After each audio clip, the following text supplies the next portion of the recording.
The Auburn Tigers raid the pavilion at Ole Miss to take on the Rebels in some men's hoop action. We're going to cross over with Zac Blackerby and Locked On Auburn and tell you all about it.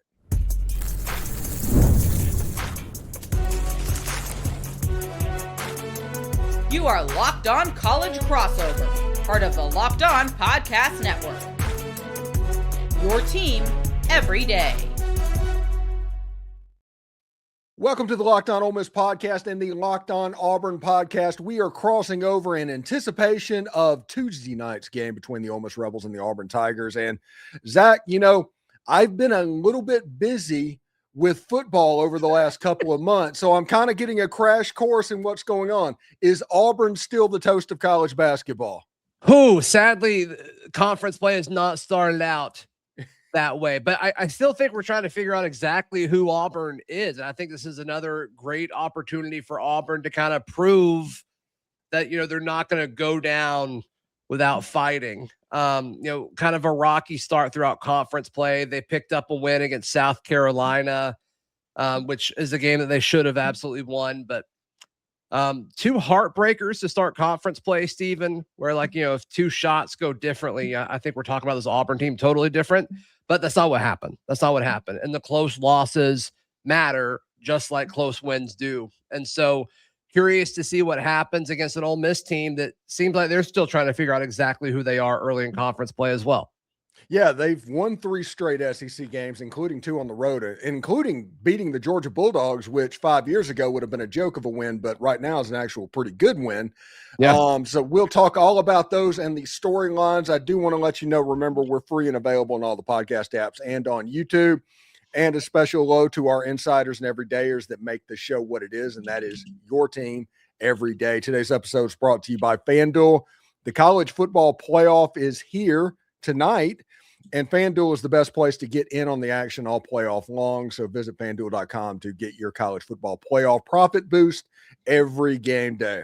The storyline to me right now for Ole Miss is this might be the best coaching job that Chris Beard's done in his entire career, because the month of December for Ole Miss was horrible. It was awful. And it got to the point, it's like, oh, this team's about to throw up like a 4-14 in conference play or something like that. It was bad. Man. First 2 SEC games were rough, and then all of a sudden there was a win over the Missouri Tigers. Then you go and get the last second win over the Georgia Bulldogs on the road, and then you take down Mississippi State at home. And I get that Mississippi State isn't the best team, but tradition and historically, Ole Miss doesn't win in Starkville. So that is the table setter for this game, because listen, I had a conversation in the offseason with Chris Beard, and he talked about wanting to make the pavilion look like the jungle, what was going on down at Auburn a year ago. He wanted to try and create that. Auburn is the standard, I think, in his eyes of what he needs to get past. So I think this is going to be a pretty big ball game for Chris Beard and the Ole Miss Rebels. Yeah, for the last half decade, Auburn basketball has been the standard in the SEC. Obviously, what Bruce Pearl did, multiple Final Four runs, multiple conference championships, both with the tournament as well as regular season. It has been the standard for college basketball.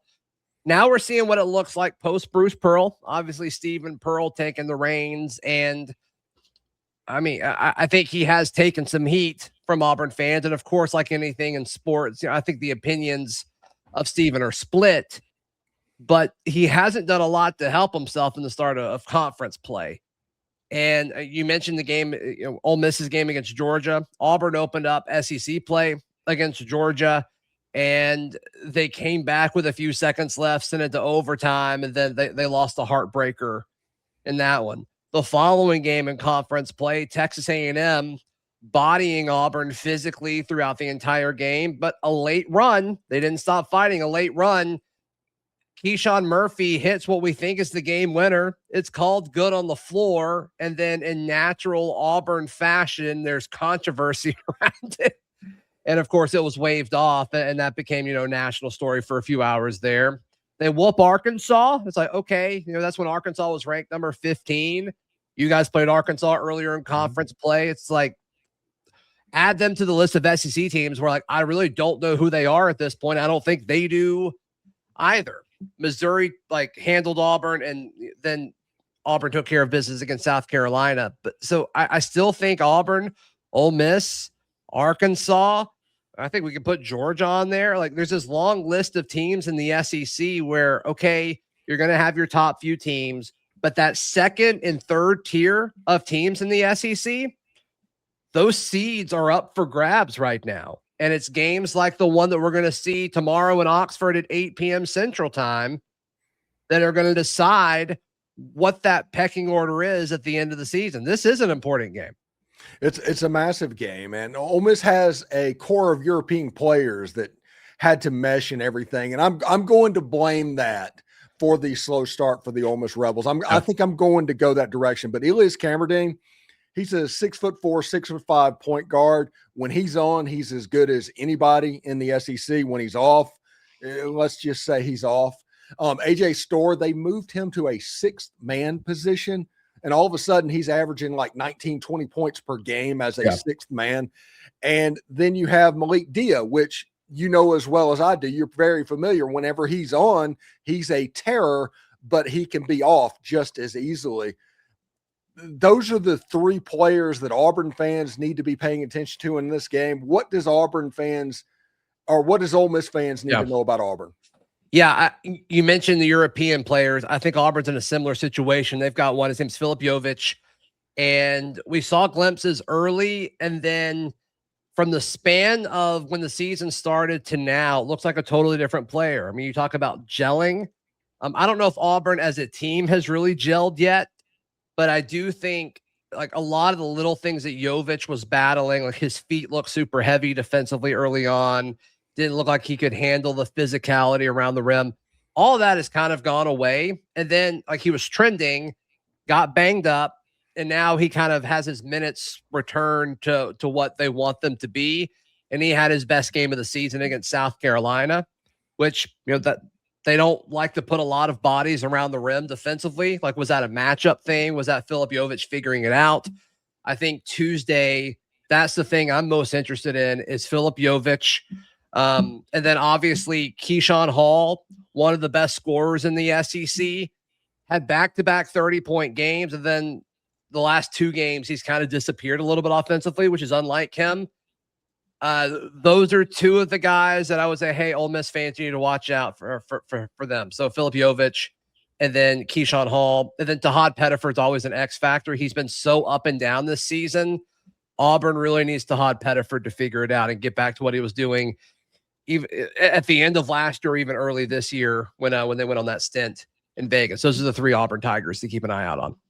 All right, so when we come back, we are going to talk with Zach, and we're going to pick the game and give our last-minute thoughts of what is going on this crossover edition of the Locked On Auburn and Locked On Ole Miss podcast. College football playoff is here, and FanDuel is giving all the customers more ways to get in on the action every single game day of the playoffs. Because right now, every college football game day, FanDuel users get a profit boost waiting for them in the app. So here's what I love about it. You can use the profit boost to bet on whatever you want. Maybe you want the favorite to take control of the game and you have a good feeling about that. You can go there. Maybe you're an underdog guy. You think they have a shot. Maybe you're going to take that information and everything and build a parlay on different things within the game. You can do all of that in FanDuel. Then you apply that profit boost and go after even bigger winnings. And when you win, FanDuel pays out instantly, which is perfect for playoff football. FanDuel is the place to get in on all the action all playoff long. So visit FanDuel.com to get your college football playoff profit boost every single day. Hey, do us a favor. Like, subscribe, and comment on this video. Subscribe to the podcast on whichever audio podcast you're listening to. Give it a 5-star review. It costs nothing, keeps all of this free. So thank you very much for making Locked On Ole Miss your first listen of the day, and thank you for making Locked On Auburn your first listen of the day, and thank you for making Locked On the #1 sports podcast network in the world, maybe the country. A lot of number ones. A lot of number ones. Yes. You already live your team every day, so now take it up a level and go ad free. Join the Everydayer Club and get Locked On Ole Miss or Locked On Auburn with no interruptions, members only Discord access, and more. All for just $5 a month or $50 per year. Go to lockedonolemiss.supercast.com or lockedonauburn.supercast.com or check the link down in the show notes below to learn more. All right, so Zach, this game for me, it comes down to the fact that they're clicking. I think Ole Miss has potentially one of the best freshmen in the country, and he has been the game winner in the Georgia game and the Mississippi State game. Patton Pinkins has really come on to where he's getting real minutes now, and he's just making shots. And last year, you hoped to beat Auburn. Whenever you played Auburn, you thought you had a chance to do it, especially in the Pavilion or that game in Nashville. You thought maybe, hopefully, we can get it done. I think Ole Miss thinks they can win this game. They should. They should. I mean, the way Ole Miss has played over the last few weeks, and the way Auburn's played over the last few weeks, if you compare those things, it would appear that Ole Miss is playing like a better basketball team than Auburn. It's interesting. I'm looking at, a lot of the projections have Auburn winning this game. And I'm going to be honest, Stephen, I'm a little surprised by that. I think it's going to be close. And if you told me Ole Miss won by 2 or won by 6 or Auburn won by 2 or won by 6, I'd believe you. I believe you. This game is going to depend on a lot of factors as far as who shows up for either team. Yes, Ole Miss is clicking. Does something happen? Is there a bump in the road? Like, does the streak end? Or also does, Auburn, one of Auburn's main scorers, do they get back out of this cold streak that they've been on? I think you can make the argument for anything. One thing that I'm looking at outside of just the players that we talked about a few minutes ago is, how does Stephen Pearl get these guys ready? The pressure here is on Stephen Pearl. I don't think it's on Beard. I don't think it's on any of these players.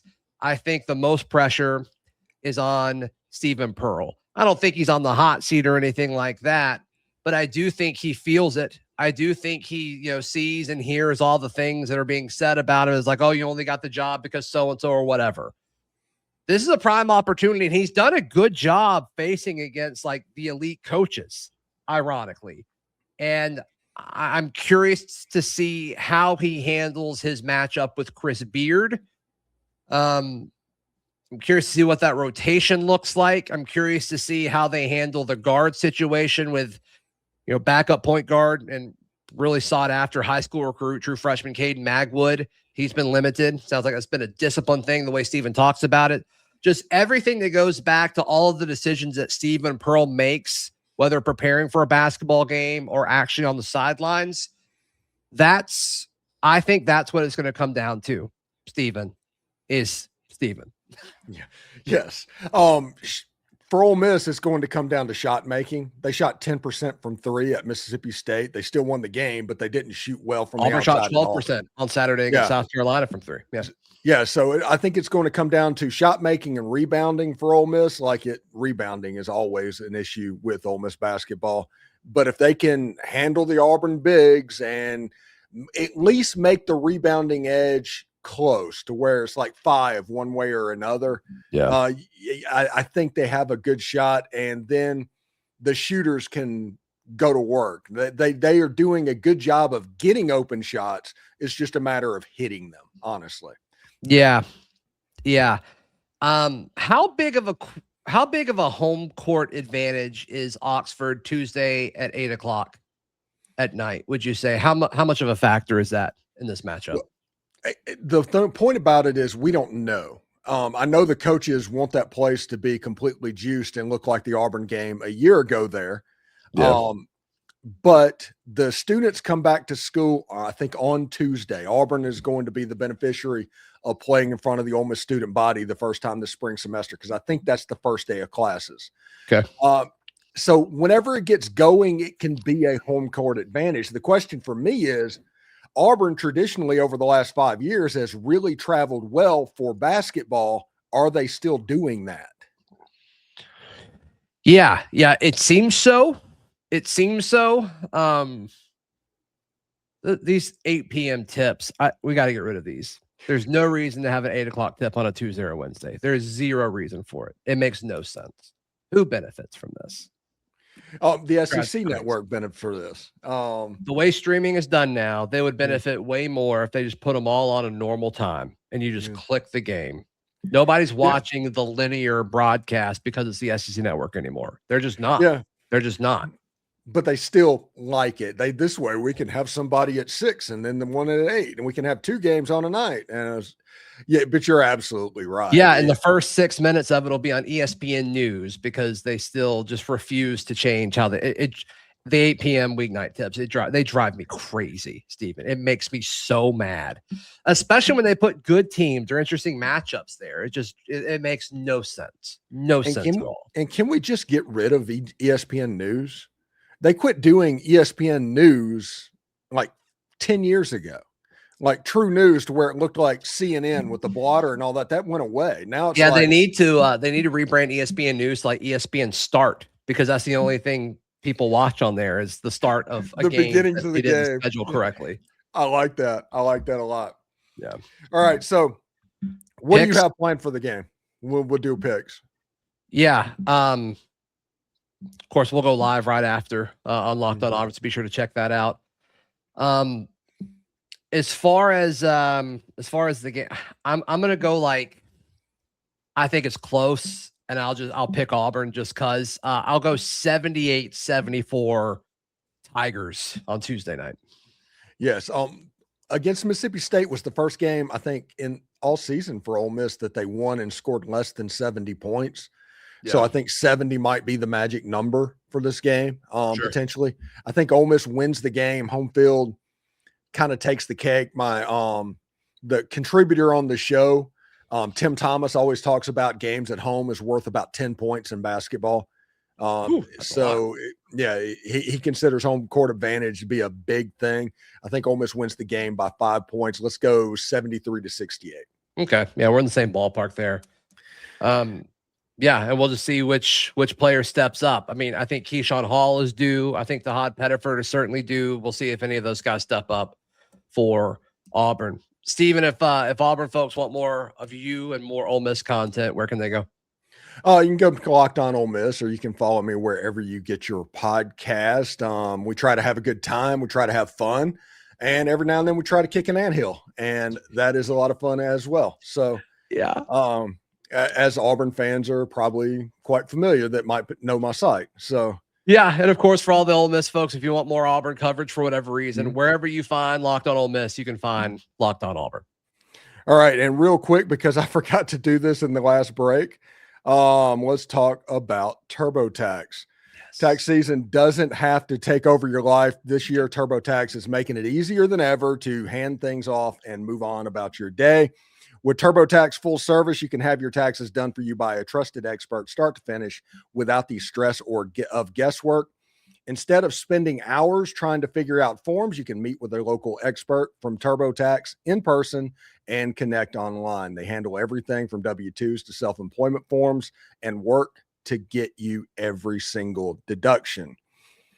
So it's a huge time saver and gives a real peace of mind knowing an expert is handling it. For a limited time, you can have your taxes done by this local TurboTax expert for just $150 all in. And if a TurboTax expert didn't file your last year return, just file by February 28, take taxes off your plate and get back to your life. Visit turbotax.com/local to book your appointment today. All right, Zach. Real quick, we said our goodbyes and everything. What is the one weird thing that you expect to happen in this ball game? That just random weird prediction. Random weird prediction. I think this will be maybe just. I mean, basketball as a whole is a game of runs, but about to sneeze. Excuse me. I'll say that one team has a really good first half. And then one team's going to have a really good second half, and whoever has the good half in the second half will win the basketball game. My prediction is that at least one of the head coaches will get a technical foul in the game tonight. That is my. If that happens, it's Beard. I don't think it would be Pearl. Oh, well, I'm not arguing that point, but I do think that he's going to be pretty juiced up for what's going on. Anyway, and I tell you, that's been one of the criticisms from Auburn people about Steven is, his father notoriously was screaming the entire game, whether it's at players, whether it's at, the refs, whatever it might be. Super animated, going a million miles an hour the entire time. Steven stands there with his arms crossed. And there's times where his team looks lost and he's at a timeout and he's just like looking at them. And we're like, coach them. They're looking to you to coach them. So I almost would like it if Steven would get a technical. I'm not going to lie to you. I think most people wouldn't have an issue with it. All right. Thanks for tuning in today to Locked On Ole Miss and Locked On Auburn. We're going to continue to talk about this game and the transfer portal and all that stuff. You can come to our channels and figure out what's going on. Make sure you subscribe and follow the shows so you will get all the latest episodes. We're on all the social channels, so check that out as well. And if you never miss an episode, the Everydayer Club is built for you. Get Locked On Ole Miss or Locked On Auburn ad-free, plus members-only Discord access and more. Head to lockedonolemiss.supercast.com or lockedonauburn.supercast.com to join the club. For those of you on video, we're going to send you on over to the first ever national Locked On Podcast Network YouTube channel and audio. Make sure you get a second listen. Locked On College Football, Locked On SEC. If you're an Ole Miss fan, Locked On Auburn. If you're an Auburn fan, Locked On Ole Miss. Go there and check out what's going on. I hope that everybody enjoys their experience of a game and has a good time, but we'll see you tomorrow.